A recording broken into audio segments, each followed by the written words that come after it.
ഈ സോഷ്യൽ മീഡിയയിലുണ്ടായിരുന്നു. കുറച്ച് നാൾ മുമ്പത്തെ ഒരു സംഭവമാണ് ഞാനീ പറയുന്നത്. അത് ശരിക്കും പറഞ്ഞാൽ ആർക്കും തന്നെ അതിനെ വിലയിരുത്താൻ ഒരു അധികാരമില്ല. അത് നഷ്ടപ്പെട്ട ആ ഭാര്യയ്ക്കും കുഞ്ഞുങ്ങൾക്കും അവരുടെ വിഷമം അറിയത്തുള്ളൂ. ലക്ഷ്മി നക്ഷത്രയ്ക്ക് ആക്ച്വലി അവരൊരു വളരെ ഫേമസ് ആയൊരു നടിയാണ്. ഒരുപാട് വരുമാനം പല വഴി കൂടെ ആക്ട് ചെയ്തും മറ്റ് കാര്യങ്ങളൊക്കെ ചെയ്യുന്നുണ്ട്. ഈ സോഷ്യൽ മീഡിയയിൽ ഒരു വീഡിയോ ഇട്ട് കഴിഞ്ഞാൽ ഇനി എത്ര റീച്ച് കിട്ടിയാലും അവർക്ക് കിട്ടാൻ സാധ്യതയുള്ള വരുമാനത്തിൻ്റെ 10 ഇരട്ടി അവർ ആങ്കർ ചെയ്തും അല്ലെങ്കിൽ ഇനോഗ്രേഷന് പോയി മറ്റു കാര്യങ്ങളും അവർ ഉണ്ടാക്കുന്നുണ്ട്.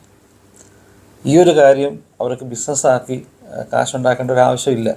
പിന്നെ ഇതൊന്നും ചെയ്യാൻ വയ്യാത്ത കുറേ കിഴങ്ങന്മാരും കുറച്ച് ആൾക്കാരിരുന്ന് കുറേ കമൻറ്റുകൾ ഇടുന്നു എന്നല്ലാണ്ട് ഇതിനകത്ത് വലിയ കാര്യമൊന്നുമില്ല. നമ്മുടെ കൂടെ ഉള്ള ഒരാൾ നഷ്ടപ്പെടണം, അപ്പോഴേ നമ്മളിതിൻ്റെ വില അറിയത്തുള്ളൂ. കുറച്ച് നാൾക്ക് മുമ്പ് ഒരു മെൻ്റലിസ്റ്റ് ഒരു പെൺകുട്ടി ഹിപ്നോട്ടൈസ് ചെയ്തിട്ട് അതിനോട് പറയാണ്, നീ എഴുന്നേൽക്കുമ്പം നിൻ്റെ മുന്നിൽ ഇരിക്കുന്ന നിൻ്റെ ഭർത്താവിനെ നിൻ്റെ മരിച്ചുപോയ സഹോദരനായിട്ടായിരിക്കും നീ കാണുന്നത്, അല്ലെങ്കിൽ മരിച്ചുപോയ അപ്പനായിട്ടാണോ ഞാൻ ഓർക്കുന്നില്ല, അപ്പനായിട്ടായിരിക്കും കാണുന്നതെന്ന് പറഞ്ഞൊരു വീഡിയോ ഉണ്ട്.